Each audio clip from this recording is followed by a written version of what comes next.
Okay, so this is Jack's little hangout area. What we're attempting to do is we bought a hammock and some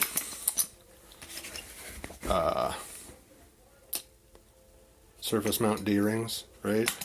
And we are going to, when we can find a stud, hang one up here, hang the other one right there. Here's the complication.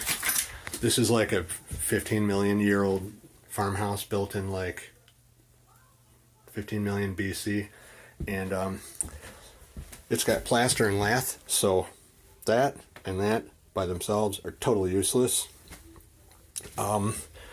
This right here, stuck to the side of my daughter's bookshelf, is one of the super crazy rare earth neodymium magnets or whatever they're called. This thing, even though it's so strong that if you stick it on the side of the refrigerator, you cannot pull it off. You have to slide it to a corner to pull it off.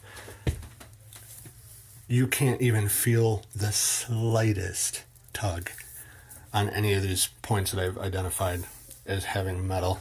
So what I have had to do, and don't believe all the guys on YouTube that are like, oh, just use a magnet and you're all good, because nope.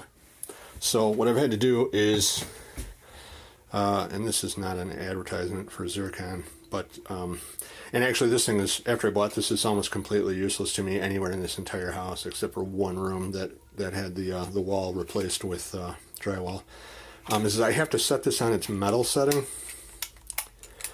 and then I calibrate it like a mile from the wall. Then I put it, I have to use this to try to find areas that claim to be metal, like right there. Oh, also in the process of doing this, I've discovered something. On both of these, I have had to kind of reverse engineer the idea that the actual location of the metal sensor in these things is in this top left corner. It is not where you might imagine it, like in the center or in here in the center or anywhere in the center. It's only the top left corner. I'll explain how I know that in a moment. So I have to use this thing calibrated far away from any metal so that it's as sensitive as possible to find the metal. See that, how it lights up with it under the top left corner? Same with it's the same with this other one. Calibrated away from the wall on the metal setting. Yep.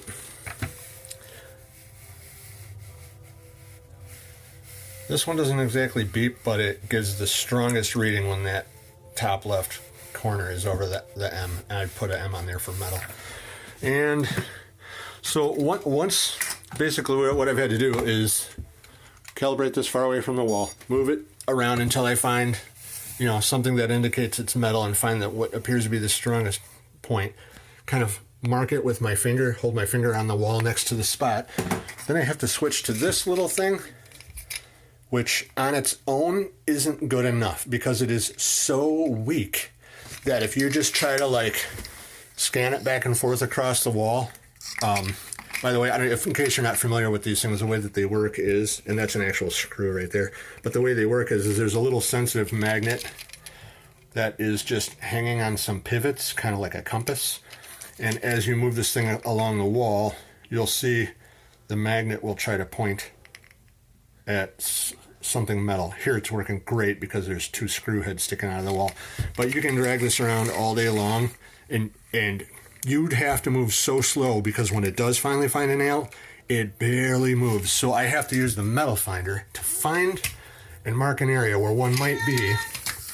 Then I got to use this thing. See how it barely indicates it when I'm right dead over it.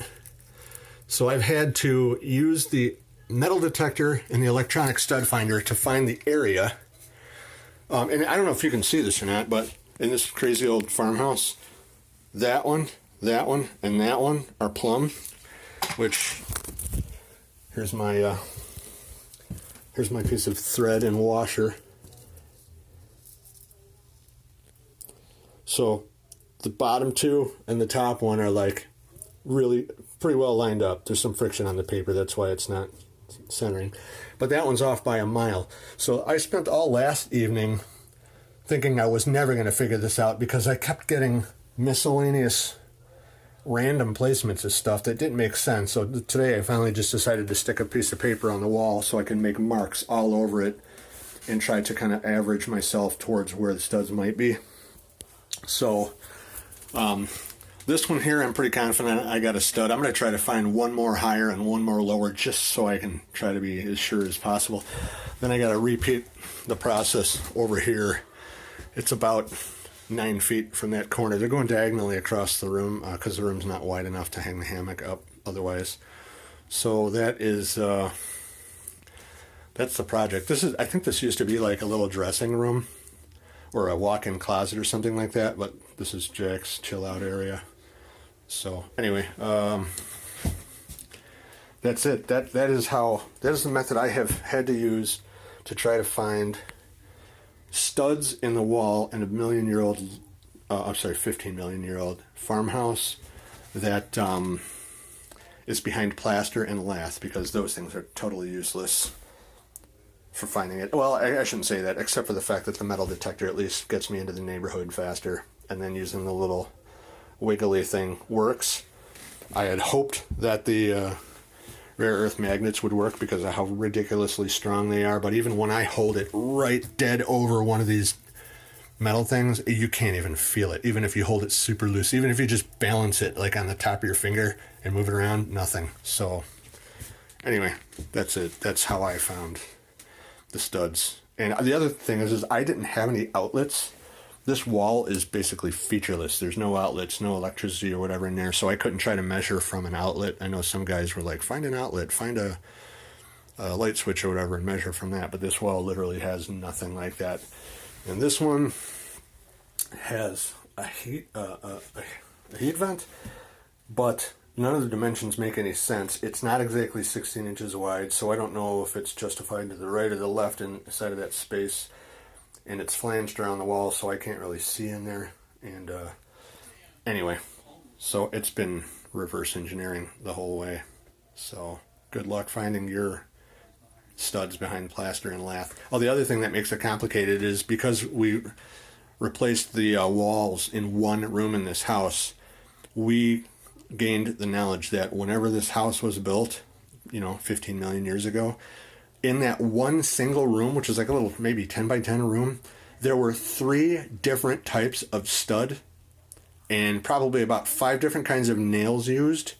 And in most of the wall there was lath, but in some places there was wire mesh for the plaster.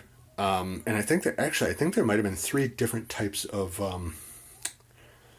lath going on in that room. But anyway, it was obviously built with whatever materials were available at the time, which is also why it's extra difficult for me to trust these readings that I'm getting. So been kind of trying to randomly prove and disprove every point and whatever. I think in the end, did these wind up? Well, let me see what these wound up being from the corner of this wall.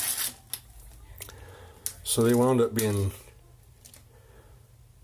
I guess the drywall on the wall to the right moves me over, what is that, 3/4? Something like that. So anyway, I guess this is right on, but I don't know if I can trust this side over here. We'll see what happens. Maybe after I make a bunch of marks over there, I will do a measurement from the corner to there and see if it's within an inch or so of the 16-inch marks on this tape measure, and maybe try to gain additional confidence. So there you go. Maybe when I finally get the hammock hung. Oh, the other cool thing is there's a couple little screws up on the wall here. I think I'm going to hang a fan up there so that it can blow on her when she's chilling. This room in the house gets to be like just a jillion degrees in the summertime.